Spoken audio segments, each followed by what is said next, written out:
he said he was completely surprised. He said, "What? No, I'm okay. I'm on my way home." Oh, I am crying. Fuck. So then later that day, a Catholic priest came to our house. He was through my dad's work. He worked at Henley Corrections.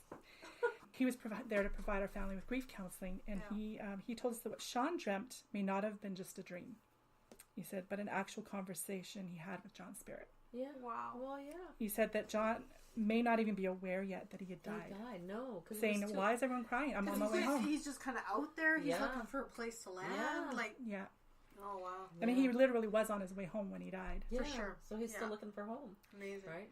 And he may want to just reassure us that he's okay. That's another possibility. And that he's going home, to the other. Yeah. She has to stay. God. You have to stay.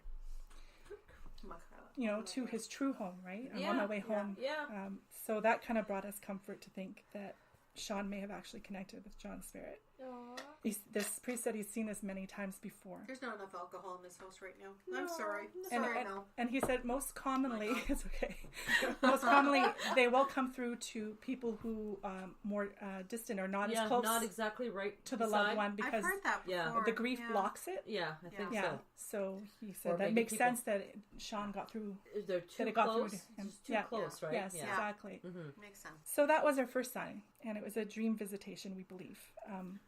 Oh, dreams, man. I tell you, I took a year off from work because I was so messed up because of dreams. I tell you, dreams are just, it's like the veil. You know what? Dreams to me, lucid dreaming, you know what? There's not, people have the lucid dreams, people dream, they don't put enough value into it because you know what? That is when your spirit is more uninhibited. That's when your spirit is more open, you know, like truly believe that for many, many, many years in my own experience and other things that I've heard, like, because your subconscious is awake. Your subconscious is totally awake, and then you get to that point where you're sort of halfway between real life and something else, right? There's just there's no definition between the two, right? That's right. It's just some sort of like two clouds coming together, and it's sort of like, where do you fall in that area? And then that's where your guardedness, like, some people there's a better word for it. But some people believe that our spirits actually leave our body when we're sleeping at night in dream state. Yeah, and I believe that too. Yeah, I've had other dreams that would indicate that. Validate. Belief. I have a course that I want to take that I've purchased for astral projection because I do believe that when we leave our bodies, we're going somewhere else. Like whether it's a past life, a future life. Like, I mean, and then the whole thing is when somebody paces. I'm in more of one of those. When I do that, I'm always in the belief that I'm in a parallel world. Or a parallel. That's what I think. There are other I think somewhere else there's another me. But I think, like, just with near-death experience, there is a difference between a visitation dream and a normal dream. You know, people feel like it's so much more real and tangible. And like tactile. It's like tactile. right there. Yeah. It's totally there. Yes. Yeah. And that's... But the proof with their phone ringing, and me thinking that it was the actual phone, not knowing the difference between... Yeah. Sorry. Both, sorry, we're just so engaged with this. Like, we're totally on board. Yeah. Totally. It was just too coincidental. It is. It has to be. And it just, so for me, it was reaffirming what the priest said. And do you think maybe you were so connected also with your boyfriend? Do you think you could share the same experience between each other too?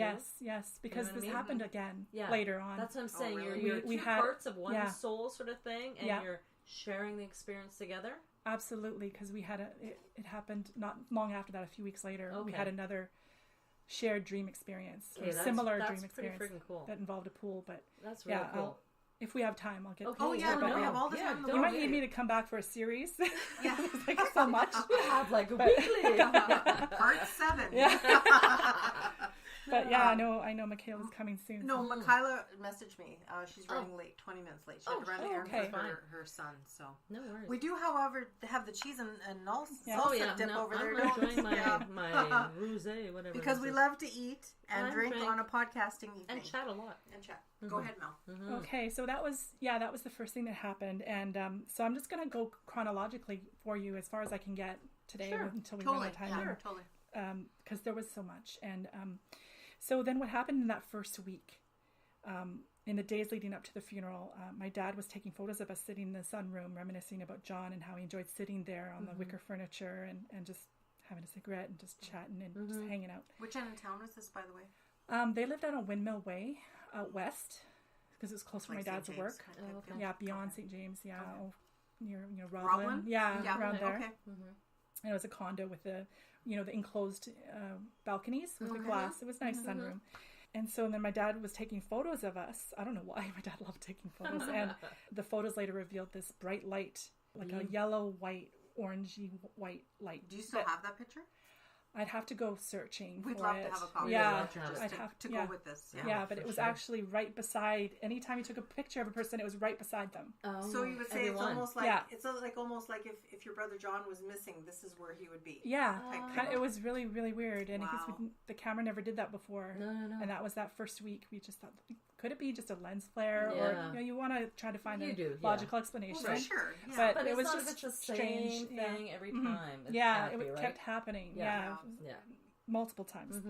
As you know, like obviously those first weeks were the hardest, and I had a hard time getting out of bed sometimes. And I had friends bringing food, and I couldn't eat anything, and I just couldn't get over this feeling though that I wasn't alone. On 2 occasions, I ran into friends I hadn't seen since childhood. Oh, really? In that first week. He's trying to find someone to comfort you. Absolutely. They gave me their phone numbers and said, well, let's stay in touch. They said they were so sorry to hear of the loss. And it felt to me as if God was looking out for me, bringing me comfort. He was sending you angels. And support. That saying from the Bible, blessed are the grieving, for they shall be comforted.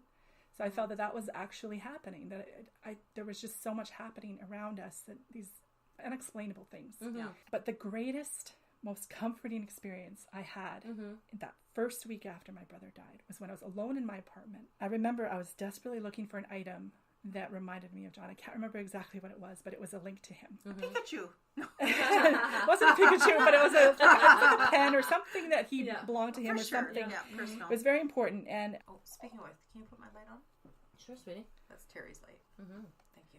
All I had to do was ask out loud, where is it? And then this sudden flash hit me, like an instant knowing that it was sitting underneath this pile of books on the bookshelf. Really?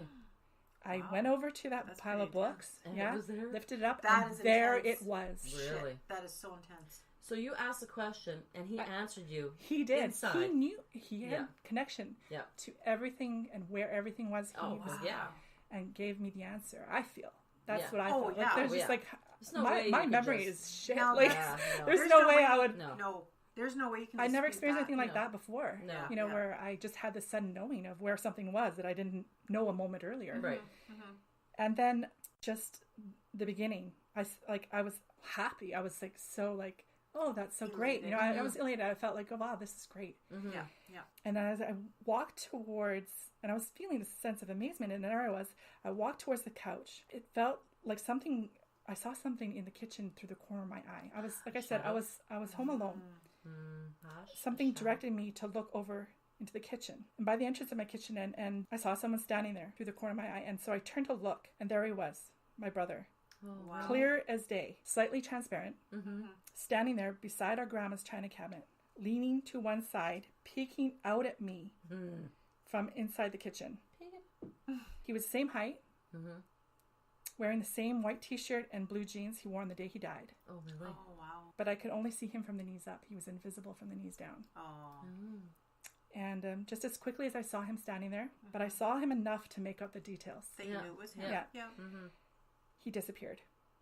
So it was less than a second. Oh, but enough time that I knew it was him. It was my brother. And nothing brought me greater comfort than that moment. Knowing that he was there looking at you, right? Seeing his apparition. He's with you. And it was just right after I found that item. It was right there. I told you. There he was peeking out at me from the kitchen. Siblings, Did you find it or what? Watching me. Yeah. I told you it was there. Yeah. Aww. So I actually got to see if that was a visual ADC. That was one of the best ADCs you could ever experience. The best anything if you're doing a paranormal investigation. Oh, ADCs is after death experience. Just to clarify. Sorry. Yes. And is to actually visually see the person after they've passed. For sure. Yeah.